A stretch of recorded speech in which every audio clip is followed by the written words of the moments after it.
Golden Spiral Media presents The Blacklist Exposed.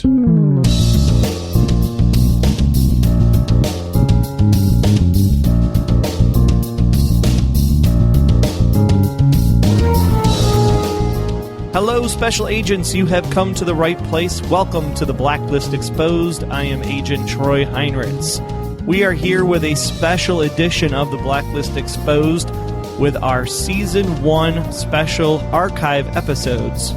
The following episode appeared on the TV Talk Network for Season 1 of The Blacklist, and we're bringing it to you here on The Blacklist Exposed, remastered and used with permission from TV Talk. We hope you sit back, relax, and enjoy this special episode from Season 1.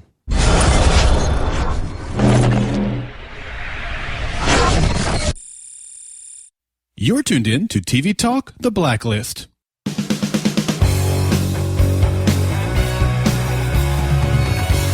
Welcome to TV Talk, America's #1 TV talk show network. And now it's time for TV Talk, The Blacklist.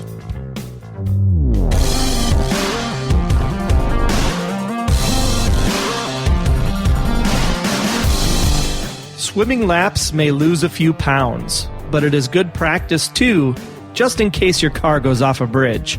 Welcome to TV Talk, The Blacklist. I'm Troy. And I'm Dave, here to discuss number 42 on the Blacklist, The Kingmaker, airing April 28th, 2014. Before we begin tonight, you should all know that Troy and I, we're getting great rewards just for watching our favorite TV shows like The Blacklist and listening to all the great music that is featured on The Blacklist. But these rewards aren't just for Troy and I. You too can get in on these awesome rewards just by going to Viggle.com/TV Talk and downloading the free Viggle app. Using Viggle allows Dave and I to check into The Blacklist or any TV show we watch live, as well as listening to great songs. This allows us to earn Viggle points that can be redeemed for actual stuff like music and movie downloads, gift cards, electronics, and more.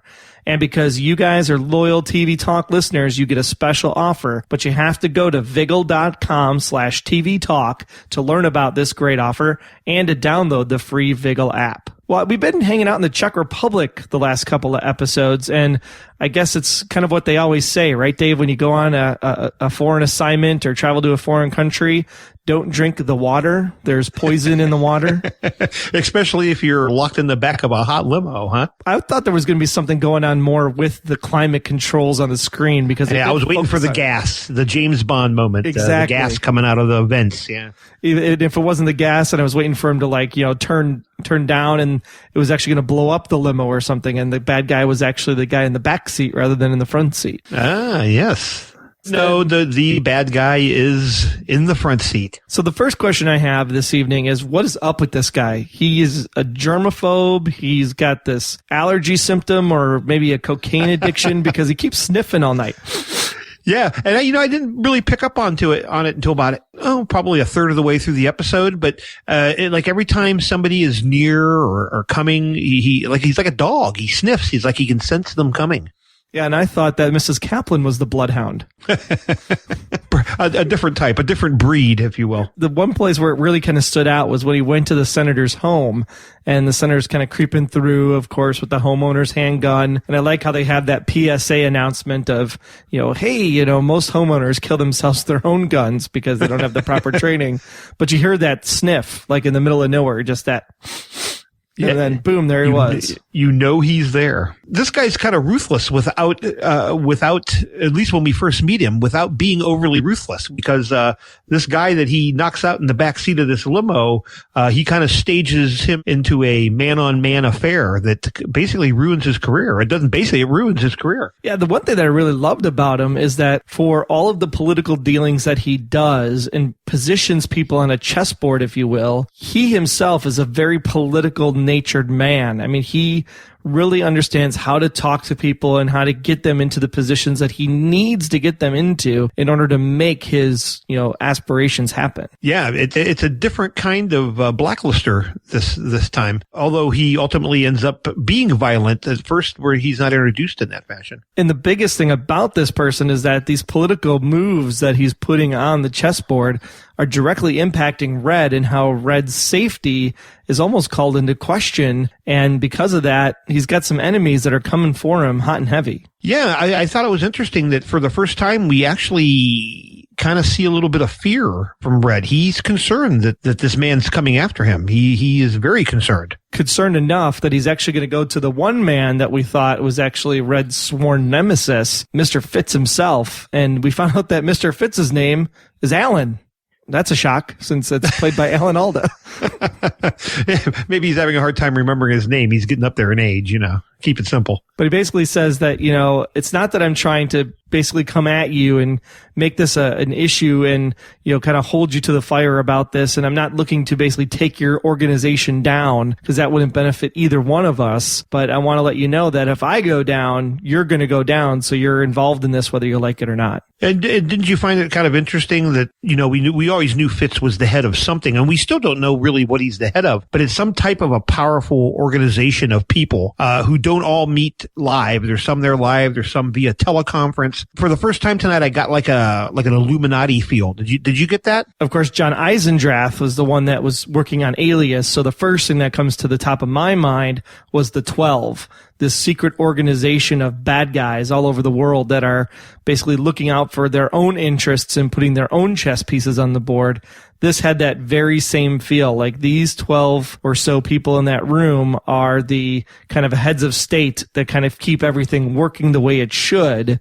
And of course, if someone got a hold of that information, that could be very disastrous for the entire world economy, possibly. Right. And Red's holding some information over their heads, saying basically if the Kingmaker gets it, he can't be responsible for what the Kingmaker would do. And should the Kingmaker take him out, well, there's a whole other set of plans in light of Red's death. But either way, this group of people, they don't want this information to get out, and they're kind of calling Red.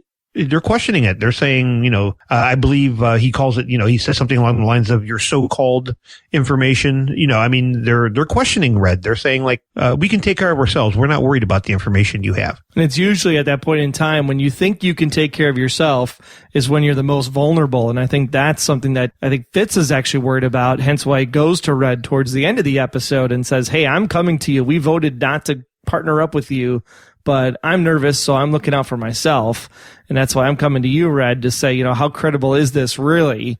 And almost trying to get Red to spill some information without having it benefit Red in any way, shape, or form.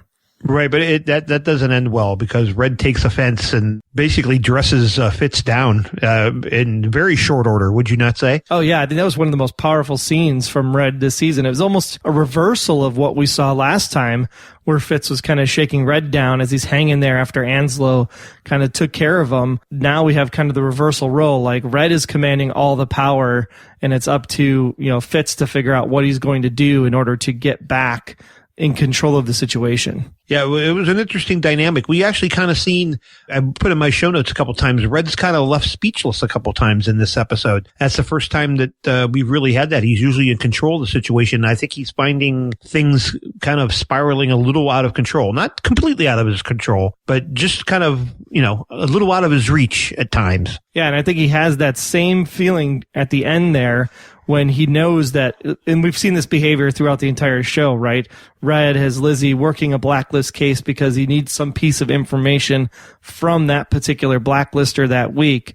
But I think this is the first time where Red has kind of come up against, rock in a hard place, because the minute they shot him in the head, I was like, well, that's not going to go well. I wonder where the rest of this episode is going to go, because Red's going to want to collect, and he's not going to be able to. And what's Red going to do about that? Right. And I found it really interesting how they showed the Kingmaker. We get to see him set up and carry out one of his missions on this. It's a Patrick Chandler. Patrick Chandler, yes. We see the Kingmaker just standing on a bridge talking to this guy, and you realize they're basically talking about him running his car off this bridge. And what you're trying to figure out at the opening of that sequence is why he's going to try to run it off the bridge. And I thought that was very clever on how they kind of laid out the episode this evening to get to the point of, we're grooming this young senator to take the spot of this older senator who they end up breaking into his house for. And then, of course, he doesn't. That was the one thing that was really shocking in this episode, was that the Kingmaker actually didn't hit the mark,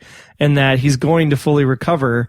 And then, of course, then Patrick ends up getting arrested at the end of the episode for trying to facilitate murder out of this whole shebang. Yeah. I think, that all kind of fell apart. Well, actually, two things happened that caused it to fall apart. Patrick Chandler's wife dies in the accident. No one's supposed to die.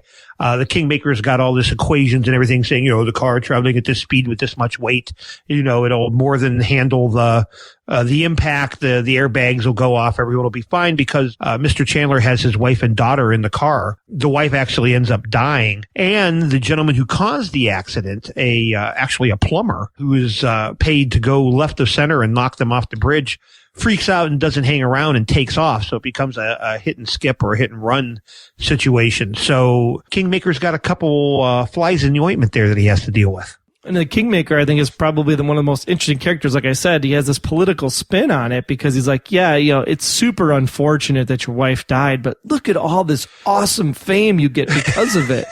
I mean, that is a politician. What a way to put a positive spin on your wife dying, huh? Oh, man. But I think the one thing that was really intriguing tonight is the fact that when they filmed the scene with Alan Alda's group, did you notice how some of the characters were kind of in the shadow? Like the one guy was very prominent. He was talking to Fitz across the way. Obviously the lady on the teleprompter, she was very prominent, but there was one or two guys on the side that you never really quite saw their faces. Is that intentional that maybe somebody in that group is really part of the enemy that's chasing down Reddington? Yeah, I certainly took it that way. I mean, they seem to kind of go out of their way to make sure we did not see a couple of those faces. Even when they changed camera angle, 2 or 3, were there not, that we never really got a good look at? There was at least 2, and the voices just made it sound like they're, of course, one of these nationalities that would seem like they would fit the profile. It's even weird that we even say that this alliance might even be multiple nations, right?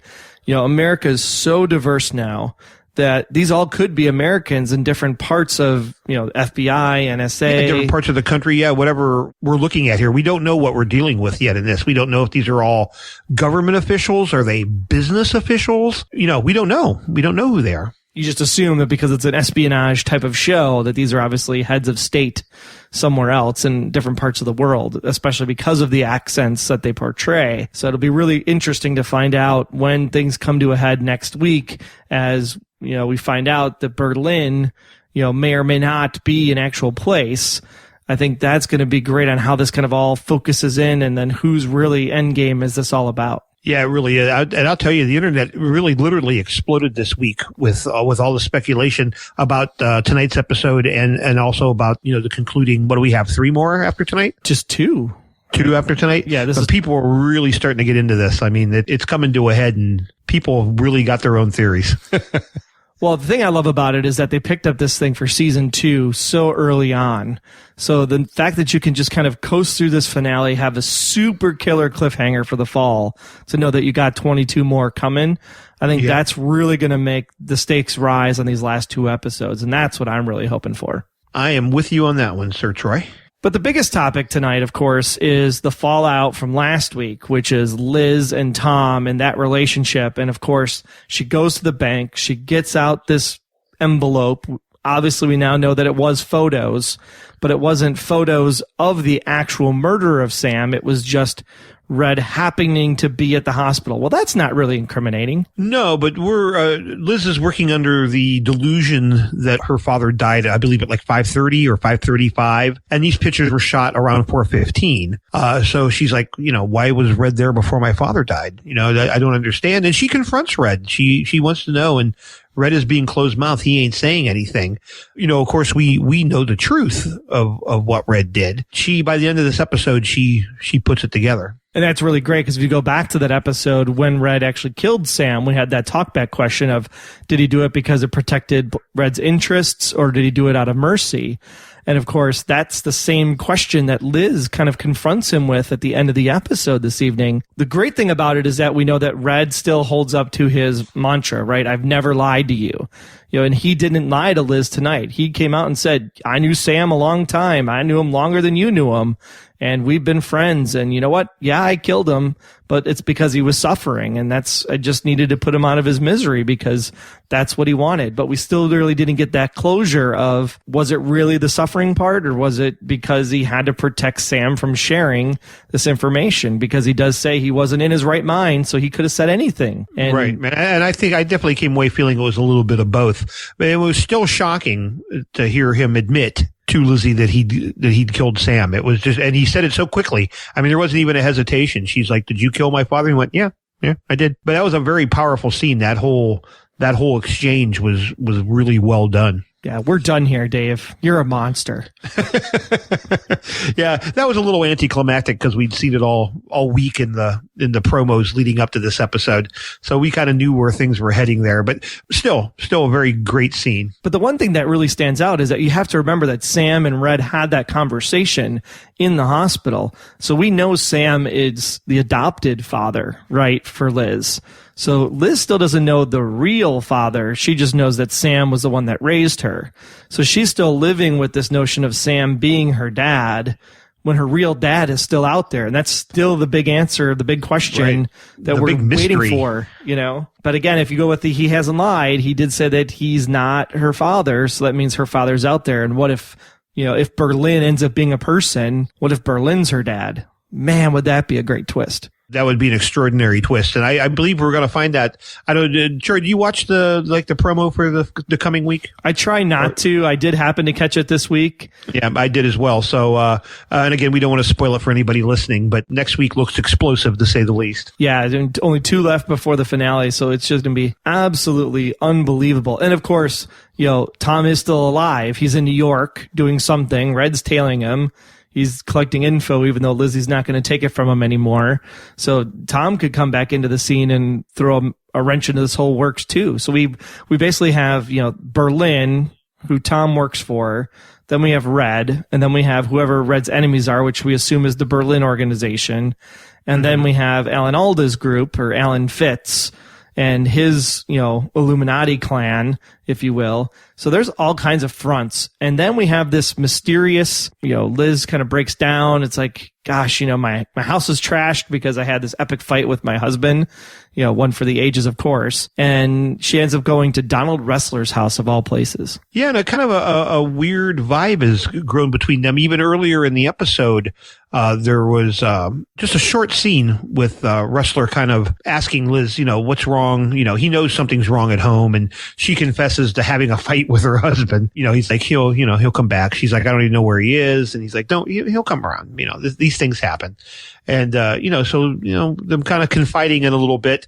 But even more shocking, as you were just mentioning, Troy, is after this, she has this little breakdown. She takes off her wedding ring. She ends up at Wrestler's door. Now, this is a really great advancement of the story, because if you've been following along, you know that back in the first or second episode, Wrestler's not all too happy that this, rookie, this new person on the job, this agent, is basically stepping on his turf. He's the one that's been following the Reddington case all these years. He's the one that's supposed to be in charge. And here he only wants to talk to Liz. So to have Wrestler and Liz kind of have this coming together moment here as she comes to his apartment, it really makes it stand out that they become partners over this whole season. Oh, yeah. Yeah. And she admits when he opens the door, they just kind of stare at each other, and she says, I didn't know where else to go. He's kind of ended up being the only thing that she can count on in her life, because everything else has gone to crap. Well, let's hope that it's just a conversation and not something more brewing between the two of them. But we really want to know what you guys think. How much info about Tom and Red does Liz share with Wrestler? It's our talk back question this week. And I'm curious, is it just going to be beer and conversation, Dave, or does this go somewhere else? Boy, it's anyone's guess. I'm going to go with beer and conversation at this point. Giving status of her relationships with the men in her life, I'm thinking she probably doesn't want another man in her life. I mean, she did take off the wedding ring, so of course there's the people that are going to think it's going to go one way, but I'm with you. Kind of hinted at a little bit. I'm with you. Beer, pizza, and she might let on a little bit of, hey, here's what Tom's doing, here's what Red's doing. I need a partner I can trust. Exactly. That's really what it is. Well, it's been great. It's going to be an exciting 2 episodes to finish. So we'll be here helping you out along the way. We want to make sure you guys are all involved. So share it with your friends, Facebook, Twitter, tell them to get the TV Talk app. You want to be part of the Blacklist because when this thing is over, you do not want to be the person scratching your head all summer and trying to catch up because it's going to be epic. It really is. And make sure they answer that talkback question. I'm really curious what everybody thinks. That's right. Answers to that question. And of course, other thoughts. Any thought you might have is fair game. So just use the talkback button in the center of the app. You do need the app in order to leave a talkback comment. So head over to tvtalkapp.com from your mobile device. iOS or Android, doesn't matter. We want to make sure you guys all get the full TV Talk experience. And also remember, you're going to want to head over to viggle.com/TV Talk for that special offer. And even if you don't listen to the show via the TV Talk app, or if you listen to it through iHeartRadio or some other community, we want our community to grow. So leave us a 5-star written review at iTunes. It helps more people discover our community and lets everyone know how much you love TV Talk, and especially TV Talk The Blacklist. Show's not done yet. Those talkback clips, they're coming up next. Go deeper into the mystery of the Blacklist with other fans just like you. We'll talk at you next week. Until then, I'm Troy. And I'm Dave, enjoying a nice cigar and a glass of cognac as I keep myself off of the Blacklist. And now it's time for this week's Talkback Clips.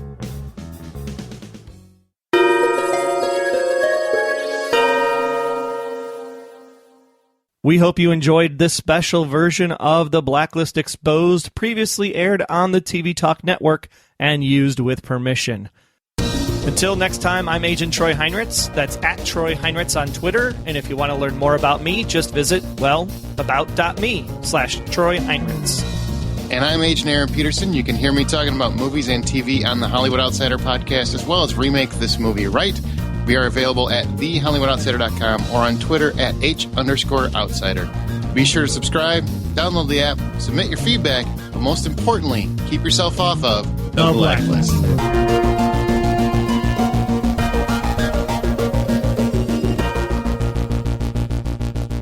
The Blacklist Exposed is a Golden Spiral Media production. Find more of our great podcasts at goldenspiralmedia.com/podcasts.